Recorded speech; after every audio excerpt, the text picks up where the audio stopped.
안녕하세요. 저는 모델과 그리고 크리에이터로 활동을 하고 있고요. 최근에 또 쇼호스트에도 열심히 활동하고 있는 윤애지라고 합니다. 반갑습니다. 네, 반갑습니다. 제가 사실 이 불면증을 갖고 이렇게 산 지가 좀 오래됐거든요. 제가 누워서 도대체 이 불면증이 뭐 때문에 기인을 하게 됐을까 엄청 고민하고 생각을 하다가 내가 참 스트레스 관리를 잘 못하고 살고 있구나라는 생각을 하게 되었어요.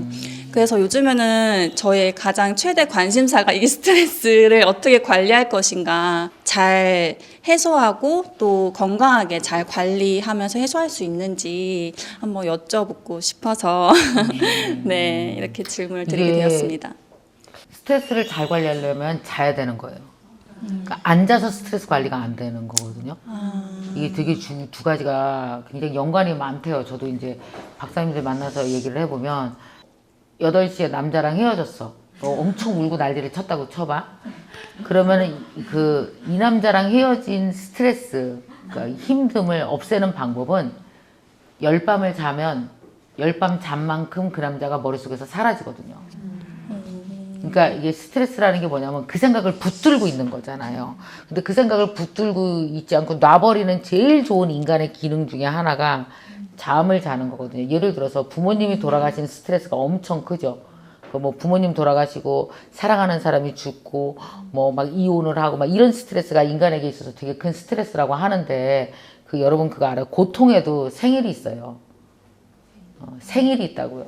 그 일을 당한 생일이 되면 내가 잘하고 그 일은 1년만큼 멀어지죠.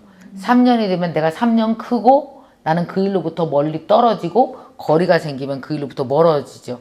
그러니까 3년 동안 자서 문제가 해결된 거예요. 자는 게 엄청 중요하거든요. 그러니까 이게 내가 건강하게 잠을 자서 그 일로부터 멀어지는 연습을 해야 되는 건데 사실 여러분 스트레스 관리라는 게 이게 되게 어려운 게 뭐냐면 있던 일이 없어져요? 아니잖아.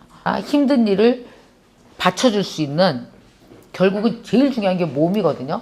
내 몸이 모든 스트레스를 견뎌줘야 살 수가 있어요. 그럼 만약에 내가 남자랑 헤어져서 너무 스트레스야, 그잖아? 그럼 내 몸이 남자랑 헤어진 걸 버텨줘야 돼요. 그래야 좋은 남자를 또 만나지, 그치? 네. 그러니까 내가 오늘 사업이 안 돼. 그럼 내 몸이 1, 2년 버텨줘야 2년 후에 돈을 벌죠. 이게 엄청 중요한데 그래서 몸이 버티려면 제일 중요한 게 잠을 자는 거거든요. 그래서 이 불면증 치료를 적극적으로 해봤어요.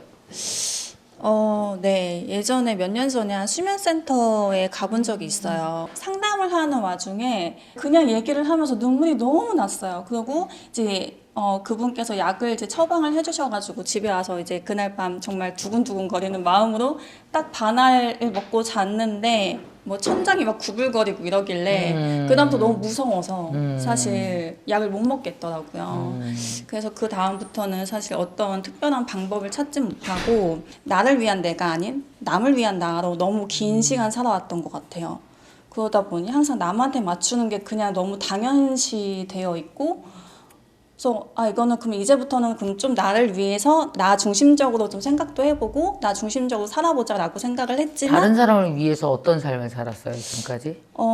의사결정을 하는 데 있어서 제가 뭔가 이렇게 하고 싶거나 하는 게 있어도 그냥 항상 다 남들한테 맞추면서 살아왔던 것 같아요. 그게 부모님이든 뭐 애인이든 친구든 네.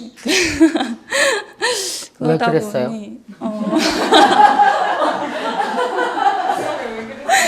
못 견뎌요? 남이 나를 이렇게 좀 비난하거나 혹은 남이 약간이라도 불편해하는 걸 내가 못 견뎌요? 그냥 다 맞춰줘야 돼요? 원하는 거나 하고 싶은 게 있었을 텐데 상대방이 그걸로 인해서 좀 불편해하는 기색을 내거나 하면 그게 오히려 더 저한테 스트레스예요. 그냥 차라리 맞춰주는 게 더 마음이 편한. 네, 안 편했을 텐데 그 다음에? 그 다음에 글쎄요. 근데 그게 아마 그때는 괜찮았는데 누적이 됐겠죠. 네. 그러면 아마 다른 사람한테 원망도 많이 들었을 거예요. 오히려 더. 왜냐면 맞춰준다고 그래서 사람들이 다 좋아하지 않거든요. 그때는 괜찮다고 그러고 지금은 왜 이래? 이런 얘기니까 오히려 더, 그러니까 그 스트레스를 안 받는 방법 중에 하나는 진짜 스트레스를 받을 만큼의 짐을 내가 집으로 안 갖고 와야 돼요. 그러니까 집을 너무 많이 집으로 갖고 오니까 불면증이 생기죠. 그러니까 밖에다 다 두고 와야 돼요. 그러니까 아니야 나는 그거 들어주기 싫어. 네가 잘못했어. 이런 식으로 밖에다 던져놓고 와야 되는데 안 그런 사람들은 이제 참고 내가 다 해주니까 이제 짐을 다 보따리를 들고 집으로 오는 거지. 그러니까 잠을 못 자지 이제. 내가 그때 그 얘기를 했어야 되는데 막 이런 생각들도 많이 들고. 그래서 내가 밖에서 뭔가 이렇게 나한테 부담이 되고 생각이 머릿속에 오랫동안 이렇게 속상하거나 기억에 남을 만한 힘든 일을 내가 집으로 갖고 오질 말아야 되겠다. 내가 나를 잘 재워줘야 되겠다.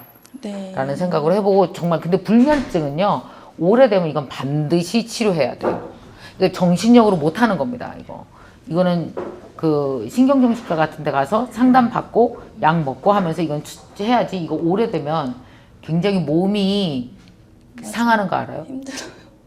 아니 장기능 전체가 문제가 생기고 몸의 순환이 다 문제 생긴다니까. 치료해야 되는 거야. 불면증이 치료해야지. 그냥 습관처럼 이걸 대충 두면 큰일 나는 거고. 또 하나 이제 나는 여기서 지금 왜 그런 분들 되게 많거든요. 이렇게 좀 이렇게 남의 어떤 비난에 대해서 되게 취약한 사람들이 있어요. 그런 사람들은 웬만하면 남한테 맞춰주거나 그들이 원하는 스타일대로 말하거든요. 그들이 원하는 대로 말을 하니까 싫다라는 말 되게 못하고 이러거든요. 근데 그 싫다라는 말을 못한 것도 사실은 나중에 보면 남한테 다 비난받는 조건이 되어버려요. 오히려 네가 그때 싫다고 안 했잖아. 뭐 오히려 이렇게 하면서 정확히 말을 안 해주지. 왜 이렇게 이런 사람 있잖아요. 남자랑 헤어질 때 예를 들면 그런 거 있어요. 왜 내가 너한테 헤어지는지 정확히 말 못하는 사람 있지. 아니면 직원을 친구랑 헤어질 때 진짜 이유는 그건데 끝까지 말 못하대. 걔가 상처받을까봐. 그러잖아요. 그래서 빙빙빙빙빙 돌려서 말했어요. 그럼 그 친구는 끝까지 물어볼 거예요. 너 왜 나랑 헤어지자고 하냐고. 근데 끝까지 말을 못하고 상처가 될까봐 빙빙빙 돌잖아요. 그러면 결국 어떻게 돼요? 너는 어떻게 이따위 이유로 나랑 헤어지냐고 끝까지 날 비난하고 떠나죠. 그러니까 문제를 내가 다 안고 있는 거죠. 그래서 지금 1시간 힘들래, 앞으로 10년 힘들래를 결정을 해야 한다면 1시간에 나는 너랑 이런 거 때문에 안 맞아서 헤어지는 거야 라고 상처가 돼도 얘기를 해야 되는 거죠. 그러니까 팩트를 제대로 말 못하고 빙빙빙빙 돌리면 오히려 이 모든 것들이 문제를 키워요. 근데 그게 되게 습관이 된 사람이 있어요. 그런 사람들이 대부분 뭐라고 그러느냐면 나는 남을 위해서 했고, 그러니까 지금 얘기한 것처럼 나를 위한 나를 산 게 아니라 남이 원하는 나를 살았다라고 얘기하는데 그게 전혀 자랑이 아니에요. 네. 절대 그걸 장점으로 생각하시면 큰일 납니다. 네. 그래서 얘기할 건 분명히 얘기해 주지 않으면 나를 사랑하는 기본 법칙입니다. 그 얘기 반드시 해야 돼요. 왠지 정확히 팩트를 네가 이런 점들이 못 돼서 나는 너랑 같이 못 있어. 그래서 헤어지는 거야. 걔가 뭐 충격 받으라지? 어쩔 건데. 그러면 걔가 그래서 그랬구나 라고 얘기하고 그것만 갖고 싸우면 되는데 안 그러고 빙빙 돌려서 딴 얘기 다 하면 이걸 다 응대를 해줘야 되는 거예요. 얼마나 힘들어요. 마음도 힘든 사람이 본인을 더 힘들게 만드는 거지. 얘기할 거 하고 스트레스는 내가 웬만하면 밖에다 두고 가지 집을 안 갖고 가겠다라는 생각. 그 다음에 이 불면증 꼭 치료해줘야 돼요. 네. 네. 앞으로는 문 앞에서 네, 다 던져버리고 들어가도록 네. 하겠습니다. 네. 감사합니다.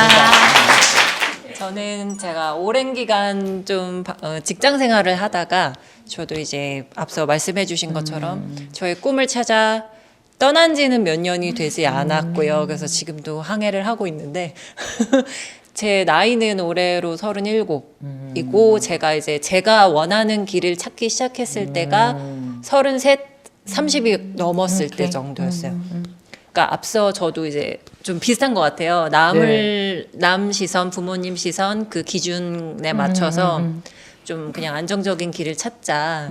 그래서 약간 공무원 생활에 가까운 그런 일을 하다가 지금은 현재 지금 아나운서랑 쇼호스트 활동을 하고 있거든요. 네, 네. 과거 때부터 쭉 돌이켜 보면은 슬럼프라는 거는 한 번씩은 겪잖아요. 그래서 이게 슬럼프라는 게 또 종류가 있는 것 같아요. 그러니까 네, 남한테 외부에 의해서 치여서 생기는 슬럼프가 있는 반면에 제가 저한테 슬럼프를 주는 내 안에서 내 내면 안에서 발현되는 그런 슬럼프가 있는데 이런 거를 이제 대표님께서도 느껴보셨을 것 같기도 그럼요. 하거든요. 그러니까 외부로 오는 요인 말고 내부 안에서 오는 그 슬럼프가 만약에 있으셨다면 어떻게 극복을 하셨고 혹시나 또 앞으로 겪게 될 분들은 그 예방법이 또 따로 있을지. 없어요. 슬럼프는 많이 겪으셔야 이로운 겁니다.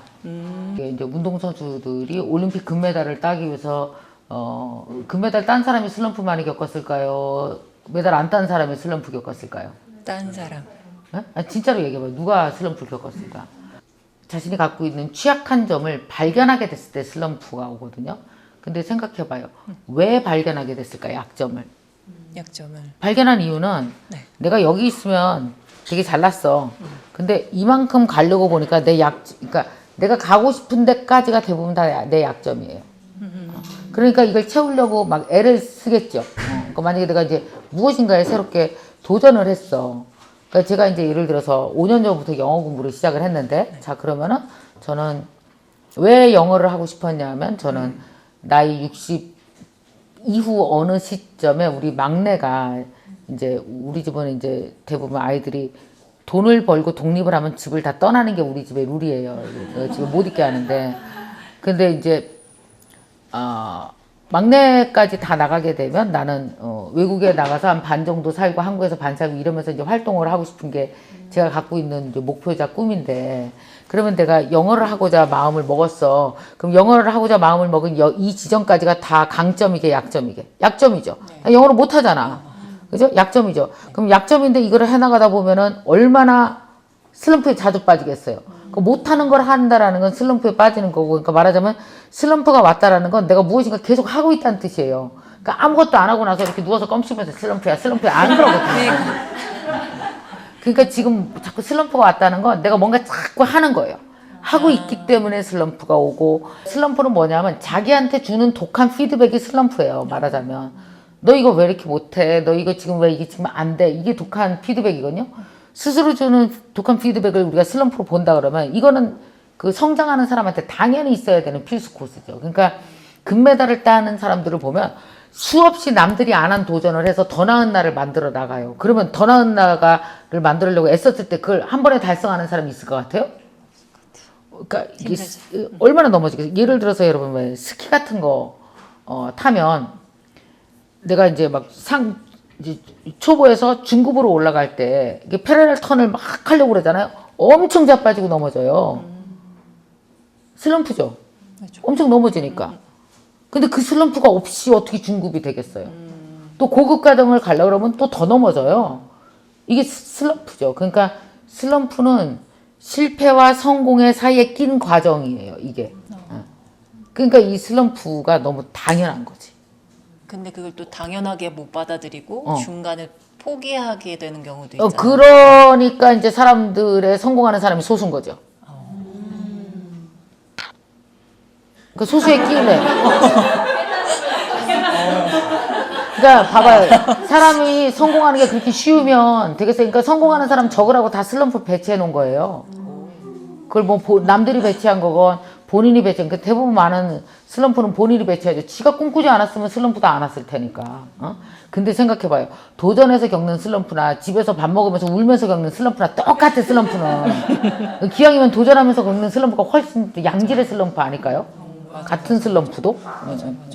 그런데 이 슬럼프가 잘못 생각하면 우울로 가기 시작해요. 그러니까 우울증으로 가지 않게 관리하셔야 되기 때문에, 그래서 이제 여러분들이 이제 무슨 슬럼프 같은 게 만약에 겪었다 그러면은 슬럼프에 오래 빠져 있으시면 안 돼요. 그러니까 슬럼프를 빨리 빠져나오는 방법은 실행을 하면 빨리 빠져나와요.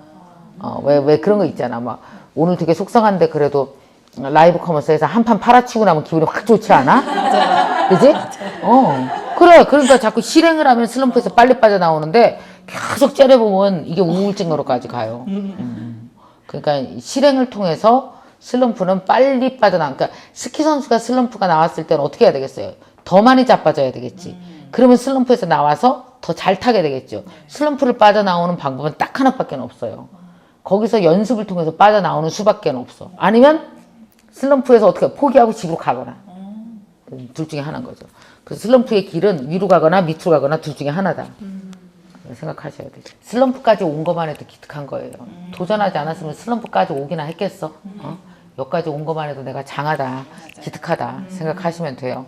포기하지 않고 그럼. 그 슬럼프를 포기해도 뭐 갈 데도 없잖아. 그쵸. 그 슬럼프를 딛고 밟아버리고 성공을 그럼. 하겠습니다. 슬럼프가 올 때마다 밖으로 튀어나가세요. 감사합니다. 네. 반갑습니다. 네, 네. 교수님 만나 뵙게 돼서 영광입니다. 네. 제가 제주도 살이를 좀 이제 하면서 왔다 갔다 하는 제주도 살이로 한 달 동안 이렇게 있었는데 지난주에 우리 강사님 강의 듣고 펑펑 울었습니다. 제주도에서 예, 용머리 해안에서 그 아드님 그 성장 과정 이렇게 말씀하시는 그 강의 보고 굉장히 막 눈물이 많이 났었거든요. 네. 그래서 어쨌든 그런 좋은 강의들 보면서 저도 많은 깨달음을 얻고 있어서 감사하다는 말씀 드리고 싶고, 고맙습니다. 네 이렇게 옆에서 나란히 이렇게 이야기를 하고 있으니까 저도 또 긴장되고 떨리네요. 네. 어떻게 보면은 작년에 제가 되게 많이 아픔을 겪었어요. 그러니까 뭐 신체적으로나 이런 게 아니라 커리어적으로. 그래서 이번 연도에 굉장히 많은 변화를 시도하고자 뭐 아침에 막 명상도 하고 바디 프로필도 찍고 우리 교수님이 말씀하신 것처럼 새벽 4시 반에 일어나서 이렇게 108배도 해보고 해서 많은 걸 좀 깨닫고 얻었어요. 그래서 지금 오히려 너무나 그냥 행복하고 그냥 태평하고 태연하고 그러더라고요. 네, 그래서 그냥 제가 좋아하는 일 하고 있고 그냥 돈도 벌고 있고 뭐 자동차도 있고 그래서 네, 집도 있고 하니까 저는 이제 세상에 비교하는 거를 이제 많이 좀 깨 부수고 있거든요. 이 세상에 잘난 사람도 없고 못난 사람도 없는 것처럼 태연하게 생각하는 건 아닌가. 이게 어떻게 보면 나좀 독이 될 수 있다. 어떻게 보면 내가 너무 태평한 건 아닌가라는 그런 생각을 요새 조금 하게 되더라고요. 그래서 이 부분에 대해서 혹시 조언해 주실 만한 게 있으면은 부탁드리겠습니다. 네, 저는 이렇게 사는 게 물이라고 생각이 드는데 물이 흐르다 보면은 이렇게 잔잔한 강을 한 몇 년 흐르기도 하고요. 그러다가 밑으로 가면은 아주 그냥 정말 뭐 내린천에 막 이런 길을 걷다가 이렇게 되고 그 다음에 또 뚝 떨어져서 다시 또 잔잔한 물이 되기도 하고 이게 물같이 흘러요. 그러니까 지금처럼 이렇게 잔잔한 상태로 얼마 못 갈 거예요. 다시 이제 내린천이 되는 내린천으로. 곧 동강의 내린천이 돼서 미친 듯이 흐를 때가 와요. 그래서 사실은 이렇게 미친 듯이 흐르는 것만 하면 이게 큰일 납니다. 리듬을 타는 게 되게 중요한데 지금 이 리듬에 있을 땐 그냥 이걸 가만히 즐기세요. 그러다가 어느 때는 또 격하게 흐를 때가 오고 격하게 흐르다가 또 가라앉을 때가 오고 그러는데 그래서 이제 여러분들이 앞으로 커리어 생활을 하시다가 보면은 막 가다가 일부러 내가 모든 활동을 반으로 줄이거나 혹은 문제가 생겨서 반으로 줄여야 될 때도 올 거예요. 근데 그때도 절대 슬퍼하시면 안 돼요. 뭔가 안 좋은 뭔가가 생겨서 활동을 확 줄여도 그거는 삶의 또 하나의 새로운 국면으로 접어들었구나. 그렇게 한 5, 6년 지나가다가 또 상승 국면으로 접어드는구나. 이렇게 인생에 많은 국면들이 오거든요. 그거 다 받아들이면서 살면 돼요. 그러니까 항상 생각했어요. 내가 살겠다는데 누가 어쩔 거야. 이런 마음으로 그냥 바쁘게도 살다가 바쁘게 사는데 뭔 일이 좀 있어갖고 뭐 예를 들어서 여러분 뭐 그런 사건 많잖아요. 물건 팔았는데 뭐가 또 잘못되고 비난을 엄청 받고 뭐 많아요. 그런 일이. 왜냐하면 사람을 늘 상대하는 일이기 때문에 사람으로부터 그러니까 영광과 모욕이 한 끗 차이입니다. 그러니까 어떤 때는 되게 영광, 어떤 때는 모욕. 이게 두 가지가 동시에 막 왔다 갔다 올 때 있거든요. 그 모든 걸 100번을 견뎌내야 인플루언서가 돼요. 그러니까 늘 좋은 말 있지 않아요. 절대로. 그래서 이제 이게 물처럼 이제 생각하세요. 내가 지금 잔잔하구나. 막 경랑을 갈 땐 경랑이구나. 그러다가 또 다시 잔잔해지는데 그 잔잔해지는 이유가 내가 좀 활동을 줄여서도 있을 수 있고 옆에서 안 좋은 일이 생겨서 잔잔해질자 할지라도 옆에서 안 좋은 일은 없애버리고 잔잔함만 주목하면 돼요. 그러니까 내 삶에 생긴 팩트를 주목하면서 살면 사는데 문제가 하나도 없거든요. 그래서 항상 중요하게 생각할 거는 내가 세 끼 밥을 먹고 내 가족과 함께 있고 숨쉬고 살고 내가 좋아하는 일을 조금 할 수 있으면 이거는 최고다. 그 좋아하는 일의 정도는 올라갔다 내려갔다는 얼마든지 할 수 있는 일이다. 얼마든지 생기는 일이다 라고 생각하시면 좋을 것 같고 지금 뭐 곧 내린천이 되실 겁니다. 어쨌든 말씀은 지금 이 상태를 충분히 즐겨라. 그냥 계세요. 즐기고. 그리고 내년에 굉장히 경기가 안 좋아서 그냥 가만히 계시는 것도 좋은 방법이다 알겠습니다. 생각합니다. 네, 그냥 네. 충분히 내공을 쌓는다. 그러니까 그리고 현재 내가 그러니까 이런 거 있어요. 현재 돈을 못 벌면 항상 미래 돈을 버시면 돼요. 그 미래 돈 버는 게 다 공부거든요. 유명하신 분들 중에서 감옥에 갇혀 계시는 분들 많잖아. 나올 때 보면 장난 아니지 내공이. 오히려 유배 가셨던 분들이 그럼. 막 책 쓰시고. 유배 가면 책 쓰고. 그러니까 사람들은 활동 안 하고 갇혀 있을 때가 진짜 내공의 시간인 경우가 많아요.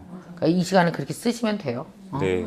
활동할 때보다 더 멋지게 쓰면 돼요. 네, 알겠습니다. 그 또 우리 교수님께서 쓰신 그 스토리로 채우는 건배사 그것도 네. 책 읽고 있었는데 오케이. 네, 이렇게 요거 할 때 네. 그거만 좀 하겠습니다. 오케이, 잘 이용하겠습니다. 알았어요. 네, 고맙습니다. 고맙습니다. 네, 김미경 우리 대표님과 지금까지 쭉 질문을 해왔는데 다시 한번 인사드릴게요. 저도 인플루언서 과정을 듣고 있는 도지은이라고 하고요. 반갑습니다. 네, 반갑습니다. 경제방송 아나운서로 활동을 하면서 네, 어쩌다 보니까 여기서 지금 이 순간에 최연소가 됐네요. 네, 그래서 우리 김미경 대표님께 마지막으로 드리고 싶은 질문은 저는 30살을 앞두고 있고 각자의 나이들이 다 있으실 텐데 우리 김미경 대표님께서 보셨을 때 이 나이대로 돌아가면 뭘 좀 했으면 좋겠다 하는 마지막 좀 20대 때? 네, 20대, 30대, 40대 때 여기 계시는 많은 분들 나이로 혹시나 네, 뭐 29살, 39살, 49살 뭐 이렇게 돌아간다면 그 나이대에는 뭘 했으면 좋겠다. 인플루언서로서. 저는 안 돌아가요. 일단. 저는 그냥 그 나이 때 내가 할 수 있는 최선을 다해서 진짜 나답게 살려고 애썼거든요. 근데 만약에 이제 하나를 좀 추가한다면 환경이 조금 좋았으면 저는 그 외국에 나가서 공부하는 거는 진짜 해보고 싶었었기 때문에 되게 하고 싶을 텐데 뭐 그것도 뭐 근데 뭐 지금 생각하면 뭐 65세에 나가도 돼요. 뭐 천천히 나간다고. 오히려 65세 나가면 더 좋은 게 그 외국 남자들이 한국 여자 나이를 잘 모르더라고요. 예스. 묻지도 않고 일단 묻지도 않고 막 한국에 있으면 막 65세 그럼 65세 이렇게 쳐다보잖아. 근데 걔네는 그냥 이렇게 그냥 여자 이렇게 보잖아. 그래서 나는 인생을 굉장히 다른 관점에서 두 번 살 수 있어서 오히려 됐다. 그래서 저는 제가 이제 NKTV 같은 데서 네. 이렇게 인터뷰를 하면 그렇게 나이를 물으면 싫어해 사람들이. 뭐 한 50 넘으면요 진짜 지금은 그러면 나이가 어떻게 되냐고 뭐 남자고 여자고 다 팔짝 뛰면서 그런 거 묻지 말라고 그러는데 아니 왜 이렇게 자기 현재에 대해서 이렇게 자랑스러워하지 않지? 나는 내 59세가 너무 좋고 나는 내 현재가 너무 자랑스러운데 네. 왜 자기 나이를 그러게요. 부끄러워하고 왜 나이를 묻지 말라고 저렇게 활짝 난리를 치거든요 진짜. 근데 여자는 그렇다 쳐. 근데 남자들은 왜 그런가 도대체. 네가 다 웃겨 내가. 그래서 그러니까 왜 이렇게 50이 넘어가면 왜 자기 나이에 대해서 이렇게 자랑스럽지 않은 그런 모습이 보여서 되게 그렇더라고요. 그래서 여러분은 지금 막 29, 39, 막 49, 막 요 정도밖에 안 되잖아요. 지금 뭐 정말 너무너무 그 김난도 교수님이 그 트렌드 2023 책을 쓴 거에 보면은 사람이 100세를 살잖아요. 요새 진짜. 그 100세를 70만 시간이래요. 100세를 우리가 따져봤을 때 그 70만 시간을 24시간이라는 시계 안에 넣어버렸어요. 그랬더니 어떤 일이 생겼냐 하면은 지금 59세인 제 나이는 시간으로 봤을 때 오후 2시 40분밖에 안 돼요. 근데 59세가 자꾸 은퇴를 생각해. 그러니까 자꾸 불을 끄려고 그래. 아니 2시 40분에 대낮인데 왜 자꾸 이부자리를 까냐고. 그땐 잘 때도 아닌데 막 자려고 야 은퇴야. 야, 이불 깔어. 막 그 이불 깔 때가 아닌 거죠. 그 이불은 언제까지 보면 보통 75세, 80세가 됐을 때가 저녁으로 넘어가더라고. 그러니까 여러분 나이는 아직 점심도 안 먹었어. 지금 이게 아침 먹고 몇 시간 안 된 사람도 있어 지금. 그렇기 때문에 지금은 뭔가 이렇게 나에 대해서 기획하고 꿈을 펼칠 때다. 중간에 무엇을 만나건 호연지기로 나가셔야 될 때지 자꾸만 주저앉을 때가 아니다. 근데 분명히 말씀드릴 거는 만약에 되게 안 풀리고 힘든 때가 있으면 쉬어도 돼요. 쉬어도 될 만큼 길어요 100살이. 그러니까 지금 잠깐 쉬면 뭔 큰 일이 날 것 같은 생각도 안 하셔도 된다고 말씀드리고 싶습니다. 네, 여기 계시는 우리 인플루언서 분들이 욕심이 많으셔서 그만큼 불안도 크실 텐데 그 불안을 좀 잠재워주는 마지막 멘트로 마무리를 좀 해주셨습니다. 저희 김미경 대표님과 좀 인터뷰를 쭉 해봤는데 우리 너무 감사하다는 의미로 박수 치면서 마무리 지을까요? 네.